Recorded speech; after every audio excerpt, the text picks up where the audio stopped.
Hello friends, ഡോക്യുമെൻറ്റേഷനുമായി ബന്ധപ്പെട്ടിട്ടുള്ള video ആണ് ഞാൻ ചെയ്യുന്നത്. അന്നേരം പേഴ്സണൽ കെയർ എന്ന് പറയുമ്പോൾ എന്തെല്ലാം കാര്യങ്ങളാണ് അതിൽ ഇൻക്ലൂഡഡ് ആയിട്ടുള്ളതെന്നാണ് പറയുന്നത്. Wash hands, wash hair, brush the hair, പിന്നെ makeup, shave, hair dressing, finger nails, check nails, hearing aid, അങ്ങനെ ഇതെല്ലാമാണ് ഒരു പേഴ്സണൽ കെയർ എന്ന് പറയുന്നത് അതിൽ ഉദ്ദേശിക്കുന്നത്. അതായത് നിങ്ങൾ വാഷ് ചെയ്യുന്നത്, residence change clothes, shower, bath, ഈ ഒരു കാര്യങ്ങളെല്ലാമായിരിക്കും അതിൽ ഇൻക്ലൂഡഡ് ആയിട്ടുള്ളത്. അന്നേരം ഇതൊക്കെയാണ് നമ്മൾ കറക്റ്റായിട്ട് അപ്ഡേറ്റ് ചെയ്യേണ്ടതായിട്ടുള്ളത്. ഫോർ എക്സാമ്പിൾ, ഇപ്പോൾ നമ്മൾ ഒരു ഓപ്ഷൻ എടുക്കുകയാണെങ്കിൽ അതിനകത്ത് തന്നെ കണ്ടിന്യൂ ചെയ്യാനായിട്ടുള്ള കാര്യങ്ങളൊക്കെ ഉണ്ട്.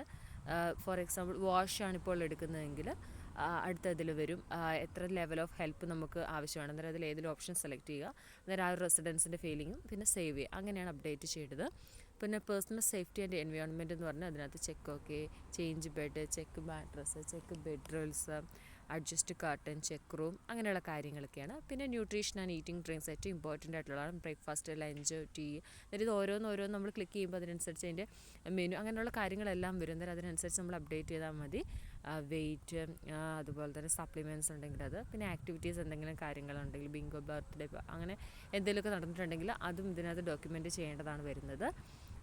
എക്സസൈസ്, ഫിലിം, അതുപോലെ ആക്ടിവിറ്റീസിൻ്റെ അണ്ടറിൽ വരുന്ന കാര്യങ്ങളാണ്. മസാജ്, വിസിറ്റ് റിലേറ്റീവ്സ്, അതുപോലെ സ്റ്റേഡ് ഇൻ റൂം, എന്താണ് അവർ ചെയ്യുന്നത്. പിന്നെ ടോയ്ലറ്റിംഗ് എന്ന് പറഞ്ഞിട്ട് നിങ്ങൾ ടോയ്ലറ്റ് ഹെൽപ്പ് ചെയ്തിട്ടുണ്ടെങ്കിൽ, അല്ലെങ്കിൽ ഇപ്പോൾ അവർ യൂറിനേറ്റ് അല്ലെങ്കിൽ ബൗൾസ് ഓപ്പൺ ആക്കിയിട്ടുണ്ടെങ്കിൽ അതെല്ലാമാണ് ഇതിന്. ഫോർ എക്സാമ്പിൾ, ഇപ്പോൾ ബൗൾസ് ഓപ്പൺ കൊടുക്കുമ്പോൾ തന്നെ അതിൽ ഏത് തരത്തിലുള്ള സ്റ്റൂളാണ് വരുന്നതെന്നുള്ളത് നമ്മൾ കൊടുക്കുക.